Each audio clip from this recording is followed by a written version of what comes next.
CMR jewellers సువర్ణ సంక్రాంతి సంబరాలు బంగారు ఆభరణాలపై 1050% తగ్గింపు. నమస్తే సార్. నమస్తే అండి. సార్, పవన్ కళ్యాణ్ గారి పాట, వారు పాడిన పాట హరహర వీరమల్లు నుండి పొద్దునే రిలీజ్ అయింది. పవన్ కళ్యాణ్ గారి గొంతు వినక అసలు హరహర వీరమల్లు అనేది ఏంటి, అసలు వస్తుందా రాదా అన్న సందిగ్ధంలో ఉన్నప్పుడు పాట ద్వారా బయటకు వచ్చారు.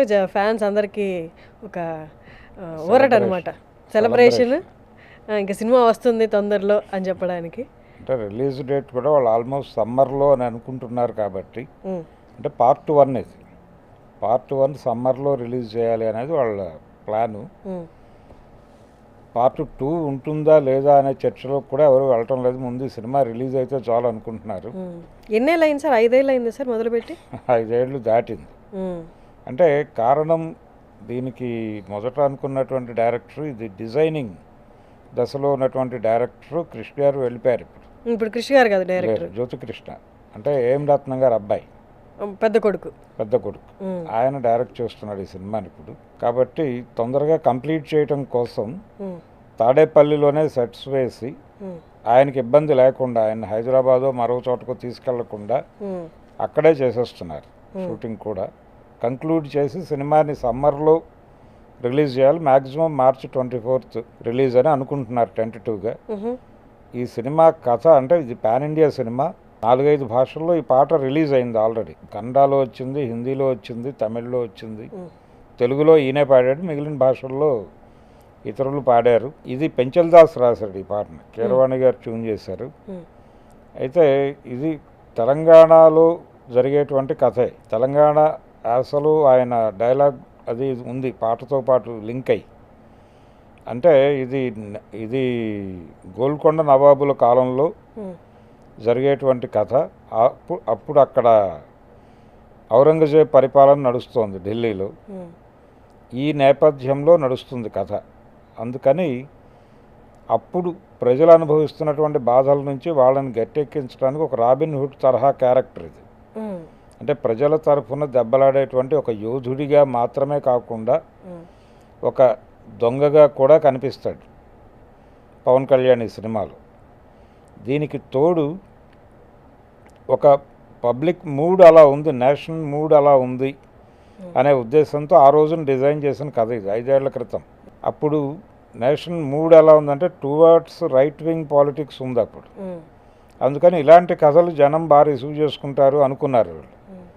అనుకుని ఢిల్లీ దర్బారు మీద, అంటే ముస్లిం రూల్ మీద ఒక తిరుగుబాటు ప్రకటించినటువంటి ఒక యోధుడి కథగా దీన్ని ఎస్టాబ్లిష్ చేసి జనాలకు కనెక్ట్ చేయాలని అనుకున్నారు. అందుకని దీనికి చాలా పెద్ద స్పాన్ తీసుకున్నారు. ఈ స్పాన్ వర్కౌట్ అవ్వాలంటే ఇది డెఫినెట్గా 5-6 భాషల్లోకి వెళ్ళాలి. అందుకని 5-6 భాషల్లో డిజైన్ చేశారు. పాన్ ఇండియా కోసం చేస్తున్న సినిమా ఇది. పవన్ కళ్యాణ్ గారు ఈ మధ్య చాలా మీటింగుల్లో చెప్పేవాడు, నాకంటే అల్లు అర్జున్ చాలా పెద్ద హీరో, నాకంటే మహేష్ బాబు చాలా పెద్ద హీరో. ఇలాగే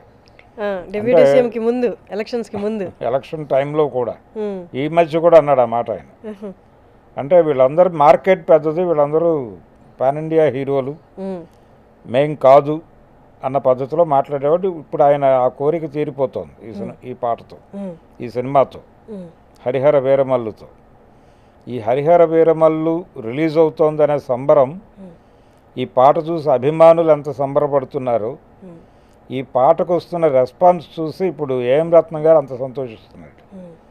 అంటే ఆయన మొదలుపెట్టిన ఈ ప్రాజెక్టు ఏమైపోతుంది, రత్నం గారు ఏమైపోతారని చాలామంది మాట్లాడారు. ఇప్పుడు ఫైనల్గా రిలీజ్ అవుతోంది. నిజానికి ఆయన జనసేన ప్రచార కార్యక్రమాలను కూడా పర్యవేక్షించాడు మొన్న జరిగినటువంటి ఎన్నికల్లో. ఆయన పర్యవేక్షణలో జరిగిన ప్రచార సన్నాహాలు ఆ పార్టీని అధికారంలోకి తీసుకొచ్చాయి. అంటే 100% విజయంతో ఆయన ప్రభుత్వంలో భాగస్వామి అయ్యాడు పవన్ కళ్యాణ్.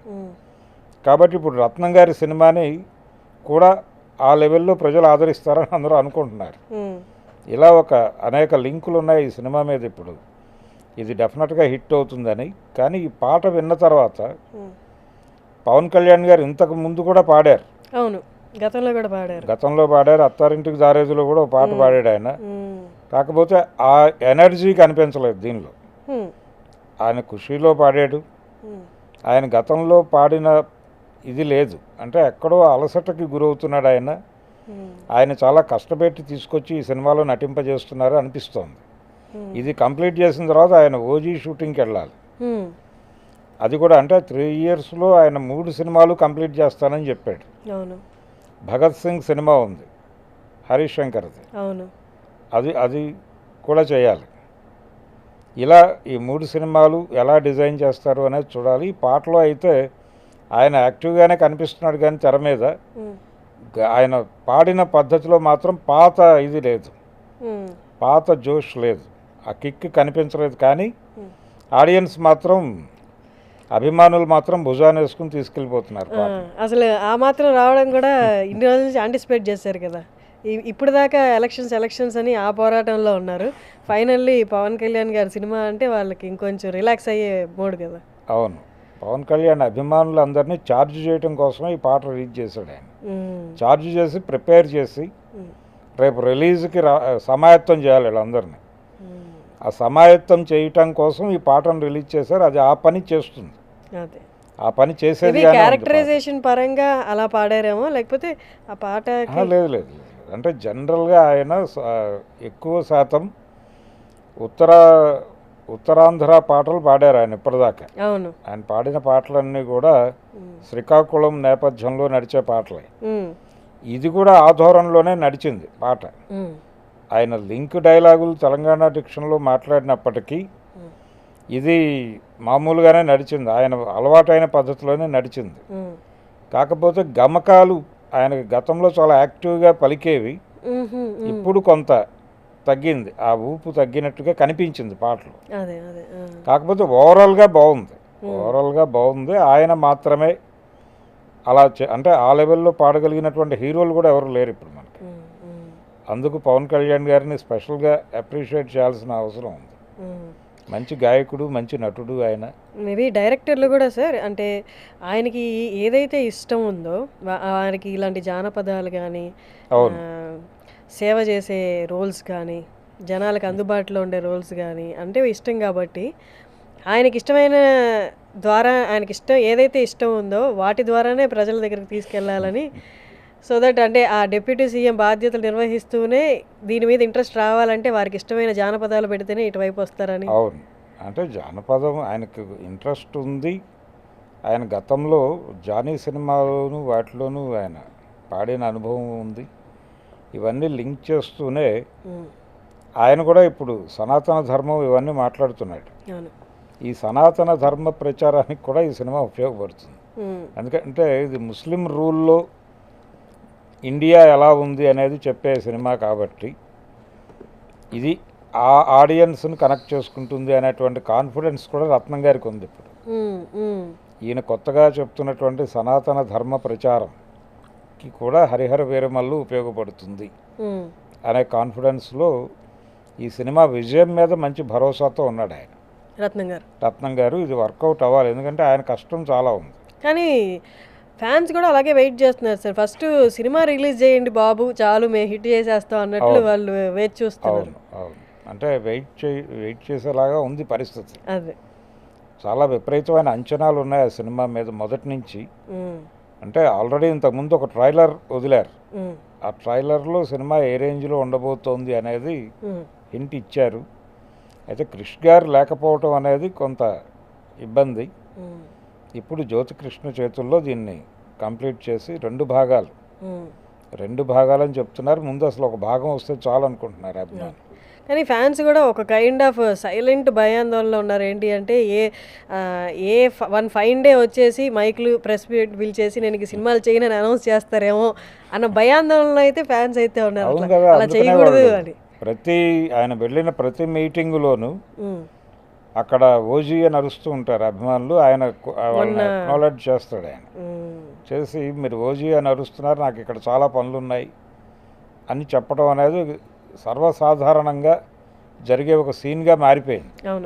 మొన్న గేమ్ చేంజర్ ఈవెంట్లో కూడా అదే అరిచారు. ఇక్కడ నేను ఒక సినిమా ప్రమోషన్కి వచ్చాను, మీరు ఓజీ అని అరుస్తున్నారు అన్నాడు ఆయన. అందుకని ఆయన నుంచి ఒక సినిమా కోరుకుంటున్నారు. అంటే అధికారంలో మంత్రిగా ఉండి సినిమాలు చేయొచ్చా అనేది కొంతమంది మాట్లాడుతున్నారు.